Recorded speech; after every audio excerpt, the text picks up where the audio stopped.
kilifa ban leeral nga mën a indi ci 15 millions délégation à l'entrepreneuriat rapide bi. leeral bi ma ci indi mooy c'est un prêt bancaire dama bokk ci benn GIE bu tudd Ndindi location vente biñ ko créé c'est depuis des années 4 ans on a travaillé avec des banques mais banques yi ñu gisoon ni taux bi dafa élevé woon c'était 14%. sama associé bi ne ma nañu arrêté ak banques yi ñu dellu ci suñuy fonds propres bi ñu delloo ci suñuy fonds propres ba benn instant il vient me signaler que y a une agence qu'on a créée buy leble xaalis et le taux était de 7%. ma ne ko c'est bien defar dossier bi on dépose mu defar dossier bi on a déposé après la BNDE nous a appelé pour nous dire que prêt bi ngeen fi defoon disponible na. Venez le récupérer. Voilà, ñu dem récupérer suñu prêt et c'est remboursable avec un taux de 7%. C'est juste ça léegi dafa garaaw lii. non garaawul mais xanaa war nga ko gërëmee nag Macky Sall xanaa. oui effectivement parce que ci contexte bi la. non du ma ko gërëmee tu sais quoi. il faut ngeen jouer ci li Tchad di wax il faut apprenez aux Sénégalais c'est quoi le contribuable pourtant bu Macky Sall génnee dem lebi tubaab bi. dañu war a taxaw di gërëm tubaab bi. tiens je vous écoute. bor boo xamante ni da nga ko leb da nga koy fay ba pare boo ko fayee tegaat ci 7% tu contribues 4 fois ba pare tu crées des emplois yaa ngi contribuer 4 fois ci sa développement wu dëkk. lan la ban effort la def ba ma war ko gërëm est-ce que xaalis boobu sénégalais yi di leb il faut que sénégalais yi déconnecté ko xam ni c'est pas l'argent de Macky Sall. C'est le contribuable sénégalais géré par un État suñu xaalis la ñu dénk ko kenn dafa mel ni tontine bi ñu ne waruma ci teggi parce que ki sos ki ñu dénk ndeyu mbootaay da ngeen xuloo wala gisuloo ni waruloo ci teggi te may cotiser bu weer ba jotee sama tour jot ma war a teggi ñu ne ma non waruloo teggi parce que da nga xuloo kii wala boo teggee da nga war a gërëm ki téye woon teg bi lan laa koy gërëm. et puis li ci gën a nice gën ci neex pour sénégalais yi war ci gën a bàyyi xel mooy ban chef d'entreprise moo def comme kilifa di def prêt pour liggéey bu ko waree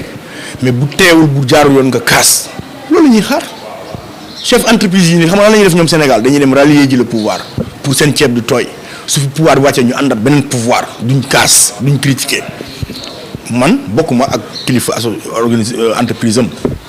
mais dama saluer li mu def parce que yeneen chef d'entreprise yi dañ ci war a jàng cette leçon là que malgré da nga war a liggéey parce que loolu mooy yoonu liggéey bi mais bu wax dëgg jotee da nga ko war a wax parce que nit ki bu fekkee téewu la fenn dafa la lebal da nga koy fay pourquoi amoo droit wax ko dëgg loolu moom mooy honnêteté ak ñu wax dëgg donc loolu je pense que cette question évacué nañ ko. je pense que polémique bi ci am sax li ko ci indi mooy on parle de financement alors que du financement c'est un prêt. il faut que mu leer c'est un prêt maanaam prêt ku ko xamul mooy leb banque moo fi ne nga soxla xaalis nga leb banque ba mu ne la ni nga koy fayee te boo ko fayee ba pare bu dee 15 millions la di nga ca tegaat benn 1 million muy taux d'intérêt lii mooy mbir mi. donc leer na loolu précision de taille la laata ñu leen di bàyyi rek parce que ñu ngi ci contexte électoral daanaka un mois moo des ci présidentielle bi. mais ban commentaire ngeen di def ci artistes yi génn di def ay sorties di jàppale président à travers leur single leur chanson. mais ku nekk am xam nga loolu mooy nag réew mu bu am liberté de démocratie ñun ku nekk la ngay def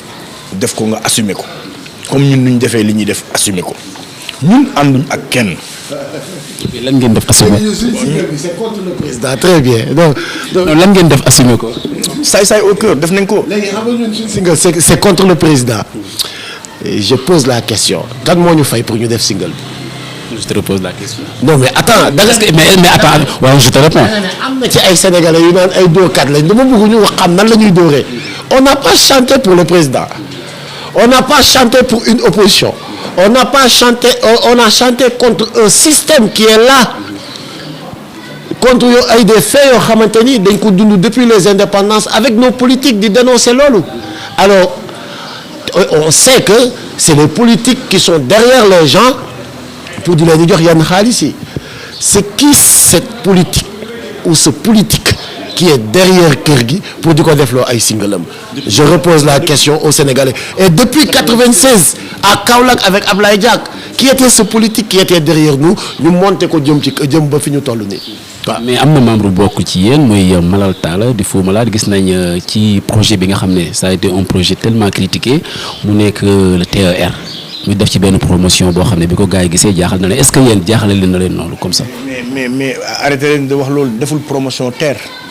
dafa sensibiliser Macky Sall daf fiy jógee bu fi jógee keneen bu ñëw raay bi daf fiy nekk saxaar gi nekk fi n'est-ce pas. ba 100 ans est-ce que buñ la ko proposé woon yow caat loolu di nga ko def. du ma ci débat ak yow du ma ci débat. lu tax loolu du ma ci débat parce que loolu beneen affaire la li ma wax ba wax ko mooy ne Malal il a fait ce qu'on appelle son rôle d'artiste mooy sensibiliser les populations ne leen bu leen jaar ci raay bi jël leen passerelle. suba su ma ñëwoon léegi jël sama micro ne bu leen jéggi autoroute jël leen passerelle y a un danger parce que autoroute bi Macky Sall moo ko tabax. Macky Sall bu tabaxee autoroute bi nag population yi ñooy dee ñoom ñooy jéggi raay bi ñoom la courant bi di masse ñoom ñooy dee donc Macky Sall jaarul ci terre bi ci foofu nit ñi ñoo fay jaar population yi ñooy jéggi barki démb dégg ngeen ki dee ci raay bi donc c'est important ce que Malal a fait. Malal aussi bu leen fàtte moo fa defoon matt yoo indi na sibiru jël leen moustiquaire imprégné moo fa defoon Ebola salte da koy indi moytu leen ko jël leen deneen sangu raxasu saabu donc nañu bàyyi di ut toujours ay affaire kilifa à la place de Malal est-ce que di nga ko def. ba pare il est engagé par APIX. APIX ñoo ko woo.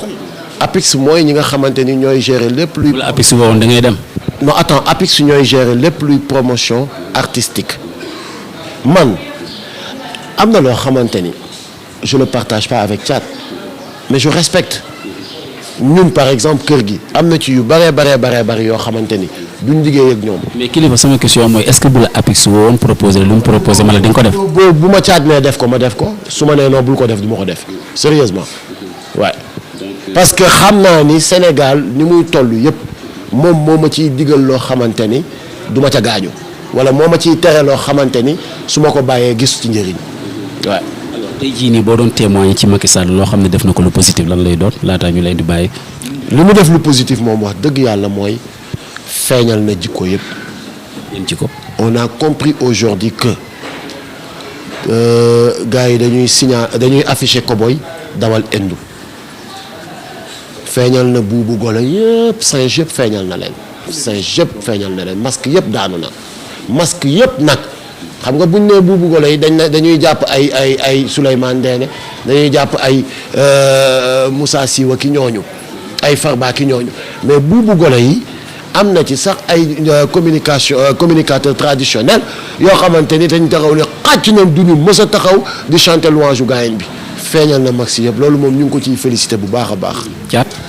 Macky moom vraiment man dama koy félicité di ko gërëm bu baax a baax ci 19 ans yi mu fi def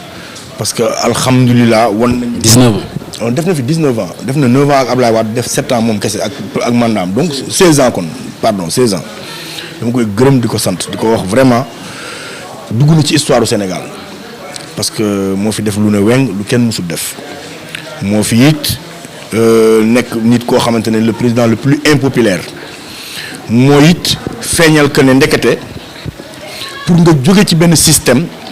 jaar ci phase de transition foog mu am kenn ku leen ñëw ànd ak ñoom ça veut dire que tey jii bu ñu jëlee Macky fii 2019 on va en finir avec le système bi ñu fi nekkoon depuis avant les indépendances depuis après les indépendances muy ay Moustapha Niass ay Tanor Dieng ñoom ñëpp daal la ñuy balayandoo ñu recycler suñu classe politique bi loolu ne serait-ce que loolu rek man Macky dama ko gërëm te dama ko ci vraiment jaajëfal ko ci di ko wax nag mu defar bagaasam parce que dañuy tàggoo ak moom 2019 na joxe carte yi Sénégalais yi dem voter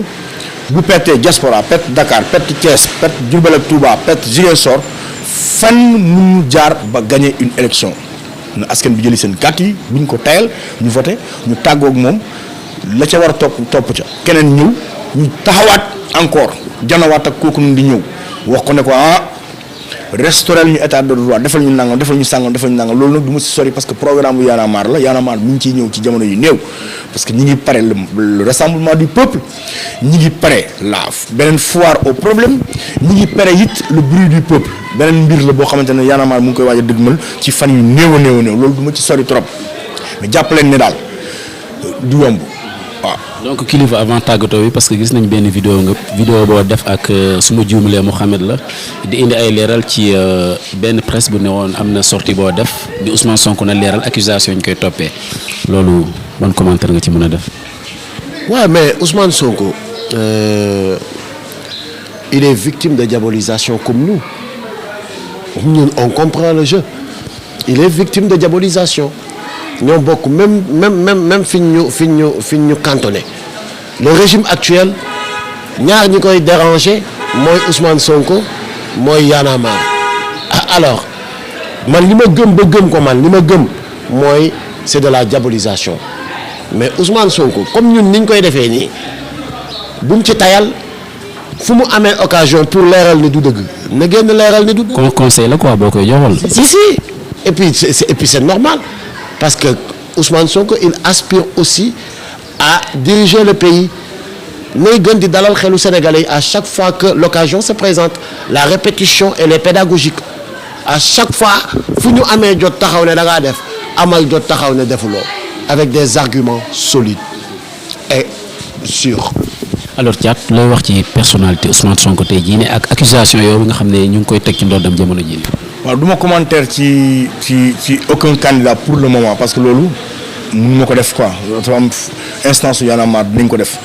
mais li ma mën a commentaire ci accusation yi mooy gëwuma ko parce que man dañ ma yàgg accusé te du dëgg donc musuma gëm régime bi du wax dara mukk ci jëmale ko ci nit ma gëm ko nem moom lu muy wax du ko def kon mënul wax ci nit ma gëm ko donc man gëwuma ko mais soo gisee ñu ne na ci apporter ay réponses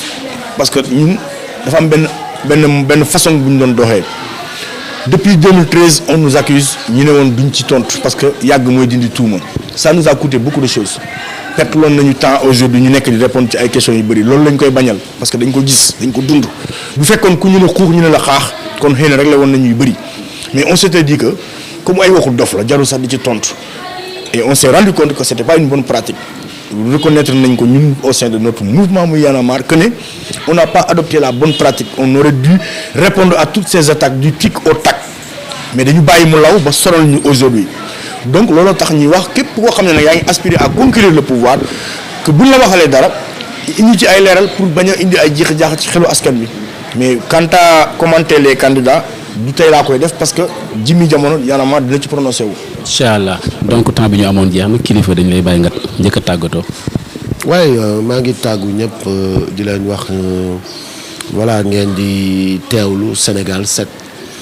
di wax tamit Sénégal 7 ñuy nekk saa su nekk ci côté askan bi